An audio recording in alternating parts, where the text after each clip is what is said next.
What is going on, everyone? It's your guy, Cole Jackson, back here on Road Graders, brought to you, as always, by our friends at ProfitX. And we're going to be diving into the offensive line protection, taking a look at the questions around, was it the pass protection? Was it Lamar Jackson? What exactly happened with the amount of pressure that was generated against the Baltimore Ravens?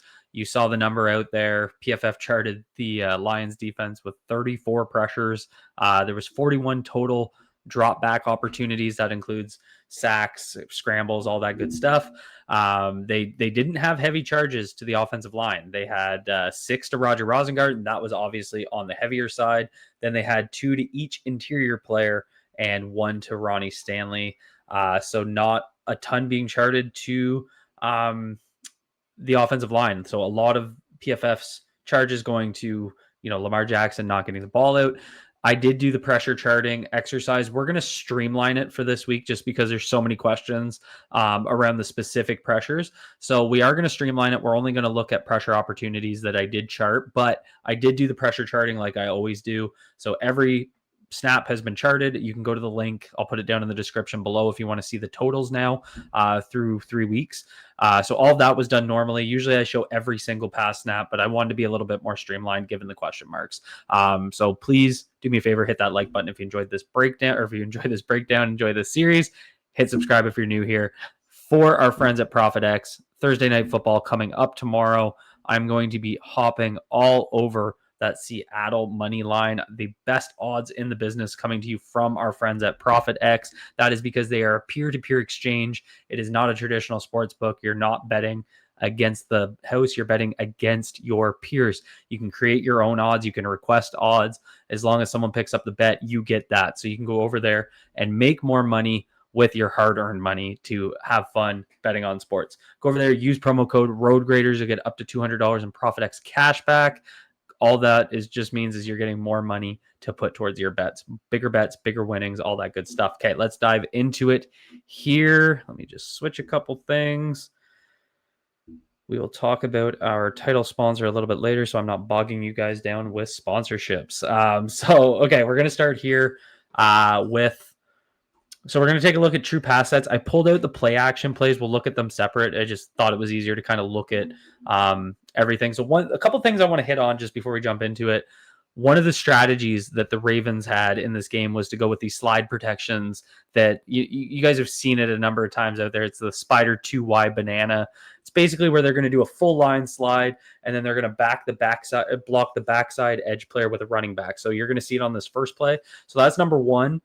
They use that tendency a ton. Todd Monken went to it. That was a staple of Greg Roman's playbook. We haven't quite seen it under Monken as much, but it was heavily in this game, so we're going to talk about it a lot, so I just want to give that context. Secondly, one of the strategies that the Lions had in this game that we are going to explore is how they used their edge players to cave in the back of the pocket.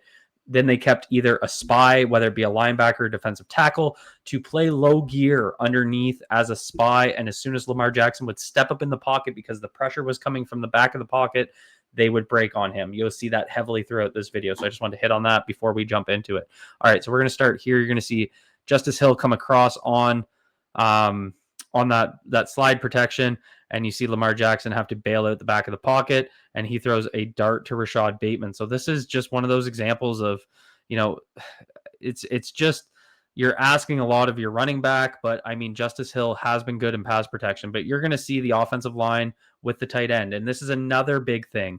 They kept in 2 extra blockers on a lot of snaps. So that means you're only getting 3 out in patterns. So with guys constantly not being open, that's a huge reason why. So you're going to see the offensive line, they're all going to slide hard to their left. And then you're going to get Justice Hill coming over to pick up the backside linebacker. And he just doesn't get enough on him. Anzalone gets around him right into Lamar's kitchen, but Lamar is able to do Lamar things and hit Bateman. So a couple of big things there. So that slide protection they kept using, but one of the big things being the Ravens keeping in extra blockers to try and, shore up the pass protection means there's only 3 guys out there. If you're wondering why the ball is being held, big feature in this game. Now here we're going to see Roger give up a pressure that leads to the sack, but this is where we get that interaction between, was it the O-line? Was it Lamar? So let's kind of go back and break it down here. So you're going to see Aiden Hutchinson versus Roger. Aiden Hutchinson's in his wide alignment. He's going to attack that inside hand of Roger right there. And he just uses that inside hand, right hand of his to push it down on the inside shoulder blade. He just basically hits him with an inside cross chop. He comes through, pushes his hands down, gets down on Roz. It's almost like a reverse snatch where he's going to push down on the top of his shoulder pads and get through him. And there's that pressure. So this is the initial pressure. Aiden Hutchinson absolutely getting pressure here. Roger Rosengarten, clean loss. You see Ronnie on the backside of this play. Now, his guy ends up getting in on the sack. But if you watch, so Lamar Jackson's at 2 yards in from the 5 or 10 yard line there. So that's where his pocket drop is. That's the back of the pocket. And you'll see Lamar have to step out back beyond that 5 or 10 yard line, so the thick white line, and that's the back of the pocket. So Ronnie's guy ends up running around the back of the pocket. In my opinion, Ronnie still maintains the integrity of the pocket because he's pushing him out the back. This is where Lamar needs to be able to step up. He's not able to because of Roger Rosengarten losing that rep. So I don't put that on Ronnie, I put that on Roger. But as Lamar rounds the corner, he has, and you can see right here, so see how Lamar had to go back out of the pocket. Now he's pretty much parallel with Ronnie Stanley's guy. So again, I don't put that on Ronnie. Ronnie's doing what he's maintaining the integrity of what the pocket is supposed to be. He can't see Roger losing his battle on the other side. But as Lamar rolls out here, he has to get this ball out. So I put the pressure on Roger Rosengarten, but I put the sack on Lamar Jackson. So as he rolls, he's got time. He tries to make a guy miss. He gets chased down. So he had time to get out there. He's outside of the pocket. He's outside of the tackle box. It's not an intentional grounding. Dirt it, throw it through the back of the end zone, whatever you need to do. That ball has to come out when you're rolling outside of the pocket. We talked about this a little bit with the Cleveland game last week. He stepped outside of the pocket from a quick pressure from Myles Garrett that came to the inside. That was against Ronnie Stanley, so it was the opposite side of the field. But once you step outside of that pocket, someone's going to chase you down because the integrity of the pocket has completely broken. So that's one of those situations where I do need Lamar to get rid of that ball when he steps outside the pocket. So blame kind of goes to both parties, in my opinion. You can definitely blame that on Roger Rosengarten, but you can also blame it on Lamar for the sack. Now you're going to see the full play just because, again, you're seeing what happened here. So they got a bunch to the left. So they got Bateman, Zay, and Mark to the left. They got Justice Hill in. Lamar reads right off this, and you're going to see DeAndre Hopkins go to box out. You see how he's just kind of bodying up. I think the whole play design here was for DeAndre Hopkins to basically box up. Lamar was going to throw up a 50-50 ball because basically up at the top here, you have two clear out routes from Zay Flowers and Mark Andrews, and then Bateman's going to run like a deep whip, which I think is just supposed to be a check down. See how that whip comes in? But it really looks like that was the intention here. So as Lamar starts to roll out, DeAndre Hopkins isn't in position. And I think Lamar's waiting for him to break open. But, I mean, throw it at his feet at this point. You know you're going to have someone coming from behind you. The sack gets there. So it was kind of a weird play in the sense that they're just setting up what looked like a 50-50 ball. Not a lot going on from a route perspective to create separation. I think they just wanted to create that one-on-one look. But the pressure from the inside just gets there too early. So, again, pressure to go along. You got nobody open. You got Roger allowing a quick pressure inside, and you have Lamar not getting rid of the ball. This is why this is so difficult. It's so hard to just blame one party. You get multiple guys making mistakes, multiple guys causing negative parts of this play. It's just so hard to put it on one specific piece. That's why having this discourse is so difficult. You have to look at everything. We'll keep moving here. Sorry for my little soliloquy there, but you're going to get Roger. I think Roger gets beat around the edge here. Yeah. Roger just gets beat around the edge. Lamar has to step up, and you see him throw to his check down there with Rashad Bateman. Not much else to take a look there, but just Roger really struggling. PFF had him charted with 6 pressures. I had him charted with 6 pressures. You get a delayed blitz and a slide protection here. So there comes that slide protection. So they're going to go half of the line to the right. Everybody but Ronnie's going to slide to their right. You get a delayed blitz from the Sam backer here, right over top of. He's right in between Stanley and Voorhees. He's going to come delayed. Ronnie's going to come off him. Ronnie's got 2 guys to block. He plays the offensive line rule of thumb where you block the most inside guy.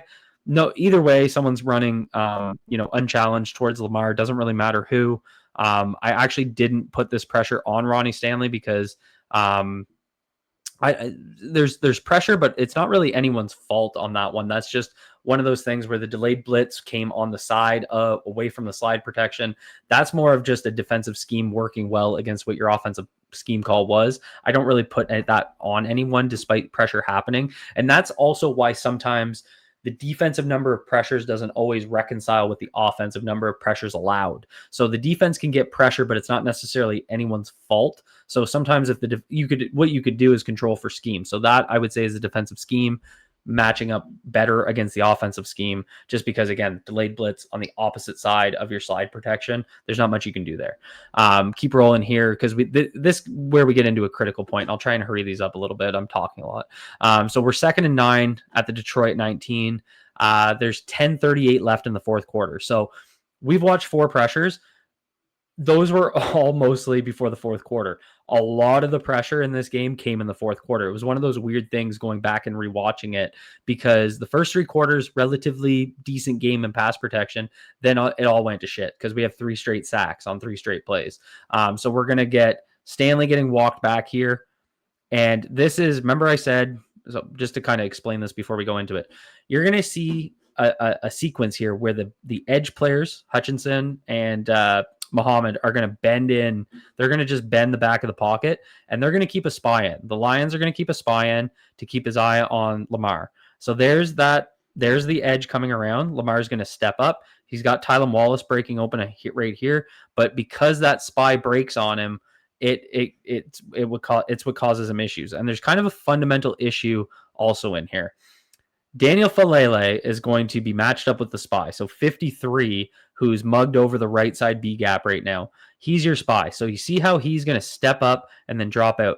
Falele is going to leave him, and he's going to go out to help Rosengarten. Now, I don't usually have an issue with guys looking for work, but the problem is, these edge rushers are bending your edge. There is nowhere to go help when he's already at the outside shoulder of Roger Rosengarten. So now you got him just chasing, and he ends up just kind of falling over while Lamar's stepping up, and that spy breaks on him. And this was really the defensive strategy. So you're going to see that spy go out. He's going to sit. And then as soon as the edge rushers bend the edge to force Lamar to step up, the spy doesn't just sit there and wait at the line of scrimmage to tackle Lamar. He breaks on Lamar. That was part of the Lions' strategy here. So as soon as Lamar goes to step up, he steps up and he gets the sack. That was part of their defensive strategy. Now you're going to take a look at the other angle. So as you can see, there's just nobody quite open yet. But as soon as Tylan Wallace starts to break open here at the 10-yard line, Lamar needs to step up in that pocket and deliver that ball. Again, if it goes, ahead of him and it's it's shorter, hits the ground, whatever, it's not a sack. But you can see right there, Tylan Wallace is starting to break open. As Lamar's stepping up in the pocket, he needs to anticipate that.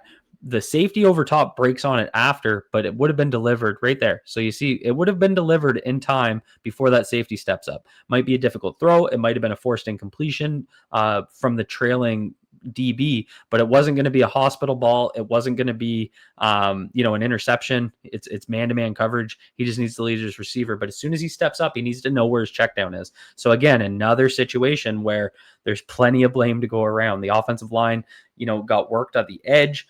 Falele left the spy. It's also a good defensive call where you have your spy ready to break on the quarterback. So just a lot of factors go into why these sacks happened. It wasn't just one thing or the other. Now we get into 3rd and 13. So this is on the very next play. They are going to do another slide protection. So this line is going to slide to the left. They're going to keep Andrews on the backside against Aiden Hutchinson, and they're going to bring Hill over to block Hutchinson. So they commit Andrews and Hill to Hutchinson. Hutchinson blows that play up, puts Lamar into scramble mode, and then he gets chased down. So again, this really comes down to, you can put this definitely on Andrews and Hill, but you're asking Andrews and Hill to block Aiden Hutchinson on the backside, who just completely blows up that play. And again, using that spider 2Y banana slide protection, that I'm just not a big fan of that call at 3rd and 13 in that moment. So, you can charge it to the players, but I'd also put that heavily on Todd Monken. I just don't think there's a need to do that against Aiden Hutchinson. I'd rather have my offensive tackle blocking him, even if they're losing too. I'd, double him with the tight end, give him a chip help from the running back. If they're bending the edge, why aren't we seeing running backs go out and lay their shoulder into and then going out into a check down route. It felt weird what the strategy was to compensate, rather than, using some of the chips that have actually worked in the past. We're using, slide protections and asking our tight end and our running back to block, a premier edge rusher in Aiden Hutchinson. It's just bizarre. Now we get to 1st and 10 at the next drive, or on the next drive. And you're going to get the 3rd sack in a row. So the last 2 plays were consecutive. This is the 3rd one. I left this in just so you can kind of see. Just a sec. That's just Tylen breaking open. Yeah. Or no, sorry. This is the route combination. So I'm getting my plays mixed up. So I left this in because when you ask your running back and your tight end to stay in, you're going to get 3 guys out in patterns, and they're just running a crossing route. So you're just getting kind of a deep mesh from Tylen and the far side player, which I believe is Zay. And then you're going to get Bateman running a corner route. So your only 3 passing options on this play are 3 long developing routes. Now it is 3rd and 13, so you do have to throw the ball past the sticks, but there's no check down option. There's nowhere to go with the ball. And you're asking the tight end and the running back to block the backside against Aiden Hutchinson. It just wasn't a recipe for success by Todd Monken on this one.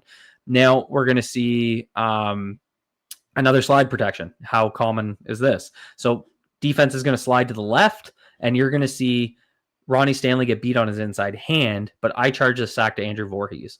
And so as the slide comes, you're going to see Linderbaum slide hard to his left, but Voorhees doesn't pick up the inside of the slanting player. So right here, as they're going to slide to the left, and you get an outside slant from the defensive tackle in front of Voorhees. So Aiden Hutchinson's going to commit to the B gap and go through Stanley's inside hand. That's also where the defensive tackle is. So it is an example of the defense committing 2 guys to 1 gap, but Linderbaum is sliding left. So Voorhees needs to overset to the outside shoulder of the defensive tackle, which would also be the inside shoulder of Aiden Hutchinson. So right here, he needs to be oversetting and have that other hand prepared for Aiden Hutchinson, because if he loses to his inside hand, Linderbaum is there to pick him up. So you can see Linderbaum come right over, but Aiden Hutchinson squeezes between Voorhees and Stanley, which just should not happen, and he chases down Lamar. So, Lamar doesn't get the ball out there, but that's a quick loss where he's getting sacked from his blind side. I don't really put that one on Lamar. You're going to see another example here of Rosengarten getting bull rushed with the spy. So you can see him get run through, and you can see Anzalone in there as the spy. Lamar is going to make him miss and go for a run, but it's, again, this defensive scheme from the Lions was intentional. They wanted to bend in those edges. They wanted to keep a spy to break on Lamar and get some of these chase down sacks. You're going to see right here, they're going to blitz 6. So they kind of bring the house on this one, and Tyler Linderbaum just gets completely owned on this play. Quick loss for him right there from the slant. He just does not pick that up. And then Lamar getting sacked for -16. I did leave this in because this was on 2nd and 10 with 1:37 left. The Ravens need to move the ball downfield. But you're going to see some deeper developing routes. You do get Andrews, who's going to come out on a chip. Again, they have 3 running out in a pattern. Hill's in protection. Andrews is right there. So really Lamar needs to try and hit his check down. But given the situation, 2nd and 10 with 1:37 left in the game, that's really why I think he didn't get it to Andrews. He knew he needed to get that ball down. He's trying to make a play, but maybe an example of where he's trying to do too much. Now you're going to get Rosengarten getting walked back. There's that spy in over top of Voorhees, and Lamar gets it out this time. Now we get into some of these play action plays. You're going to get, Rosengarten giving up a hurry there. Not a major one, completion, but I kept it in because it was a pressure allowed. Now we get into that 4th and 2 at the end of the second quarter before they came back and scored. So this is 4th and 2. And so you're going to get a situation where I do put this on Lamar Jackson, because you can see right here, Andrews is going to run out, and they have passers. They have routes coming from the backside here. So you got Bateman and Zay coming across. So this is a pass play, but Lamar tucks the ball. And so when he tucks the ball, he's not able to get this ball out. So you have Zay that you could take a shot to. You got Bateman who you could take a shot to. You could try and shovel it up to Andrews and throw like an anticipatory route, but the ball wasn't in his hand, and then the Jack Campbell breaks on him. You can see Andrews right there. He's got some space. So Lamar coming around on this rollout with the ball tucked instead of in his hand ready to throw it caused some major issues. I really think he could have hit Andrews here. Now, maybe he's having PTSD from, a rollout on a big down on the goal line from Buffalo last year, but that looks completely on Lamar Jackson, and then he fumbles, chases it down, and loses 20 yards. So I put that squarely on Lamar Jackson. He's got to be ready to throw that ball. And then this is one of the other sacks. So you're going to see Kolar. There's going to be a play action bootleg. So he's going to boot out to where Kolar is. Kolar is going to block and then release. You see this very commonly on bootlegs. But what I want to see from this play is Kolar overset to the outside shoulder of Muhammad and then release. But he releases him outside. I want to see him release him inside. So right there, see how he's pushing? I want to see him either push, like do a push-pull to his inside hand and release him inside so that when Lamar rolls out, Muhammad's been brought inside. Instead, Kolar releases him to the outside right there, which is right where the rollout's going. So Lamar ends up getting sacked. I know a lot of people are probably thinking Lamar needs to get the ball out here, but this was pretty damn bang off of a rollout, and I just don't think you can have that edge player in Lamar's face that quick. So, I don't agree there. I think that's on Charlie Kolar. I think Kolar needs to, it's like on a screen. If you're running a screen to the left and you're the left guard, you want to release that guy inside to your right. You want to inside release him so that when you release outside, he's not anywhere near the running back. You want to strategically know where you're releasing these guys. You don't want to release them into the rollout path. You want to release them inside away from it. Worst case scenario, Lamar runs away from him. But when he's released outside, he's going right into the bootleg path. So just a bit of a miscue there from Charlie Kolar, who otherwise, had an okay game. So overall, it's one of those things when I was looking on Twitter, everyone's mad. Everyone wants someone to blame. I want someone to blame. I just don't think there's one party to really blame in this. It was kind of a mixture of a whole lot of everything. You can see opportunities where Lamar could have made a better play. The offensive line could have blocked better. There could have been better play calling. You're constantly restricting yourself because you're keeping in 2 offensive skill players to block with 7 because you don't trust your 5. And so you only got 3 out in route. So nobody's open, but that's because everybody's blocking. And it's just becoming increasingly frustrating to try and figure this out. This is back-to-back weeks where Lamar was under pressure, which I do factor that into this as well. We've seen this in the past where Lamar starts to hear those footsteps. He doesn't trust his offensive line. He starts to play kind of out of character, and I think that's kind of what happened here a little bit.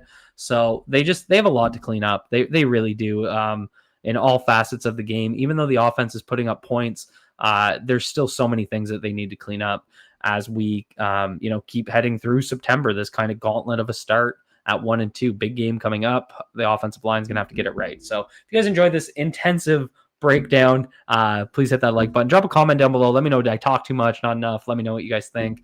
I'm always here listening to you guys. Hit subscribe if you're new here. And thank you to our friends at ProfitX for sponsoring this video.